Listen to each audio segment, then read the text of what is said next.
এভাবে কি একটা সংসার চলে? বছরে 2বার বাড়ি আসলেই কি স্বামী হওয়া যায়? তানিয়া, তুমি তো জানোই সৈনিকের চাকরিটা কতটা কষ্টের এবং দায়িত্বের। তোমার কাছে পরিবার আগে নাকি দেশ আগে? তুমি এসব প্রশ্ন কেন করছো তানিয়া? শুনো, সামনের বিবাহ বার্ষিকীতে যদি বাড়ি না আসতে পারো, তাহলে আর তুমি আমার সঙ্গে কোনো প্রকার যোগাযোগ করার চেষ্টা করবে না। মা, আমি একটু মার্কেটে যাচ্ছি। দেখো বৌমা, তোমার একা একা মার্কেটে যাওয়াটা কিন্তু মোটেও ভাল লাগে না আমার। আপনার ছেলে তো বাড়িতেই থাকে না, তাহলে নিয়ে যাবোটা কাকে?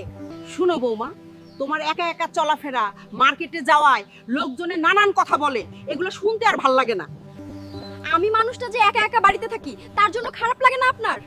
তার চেয়ে ভালো আপনার ছেলেরে বললেন আমাকে যেন নিয়ে যায়, তাহলে আর আপনাকে এগুলো সহ্য করতে হবে না।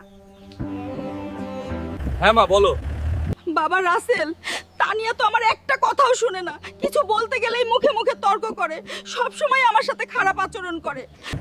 আমি এই মুহূর্তে ডিউটিতে যাচ্ছি মা, রাতে আমি এই বিষয়ে তানিয়ার সঙ্গে কথা বলবো, তুমি কোনো টেনশন নিও না। শুনো, তোমার মা আমার একটা কাজও পছন্দ করে না, সে তো আমাকে ছেলের বউ হিসেবে দেখে না, সব সময় শত্রুর চোখে দেখে আমাকে। তোমরা কি আমাকে একটুও শান্তিতে থাকতে দিবা না? একদিকে ডিউটি, আরেকদিকে তোমাদের বিচার করতে করতে আমি একদম বিরক্ত হয়ে গেছো। আমি সীমান্তে শত্রুর সাথে লড়ি, তোমরা কি আমার জন্য ঘরে শান্তিটুকুও রাখতে পারো না? আমার ব্যাপারটা কখনোই তোমরা মাথায় রাখো না। বাবা, তুই এগুলো নিয়ে আর কোনো টেনশন করিস না, আমরা তোকে আর কোনো বিচার দিব না। আসলে আমাদেরই ভুল ছিল, তুমি আমাকে ক্ষমা করে দিও।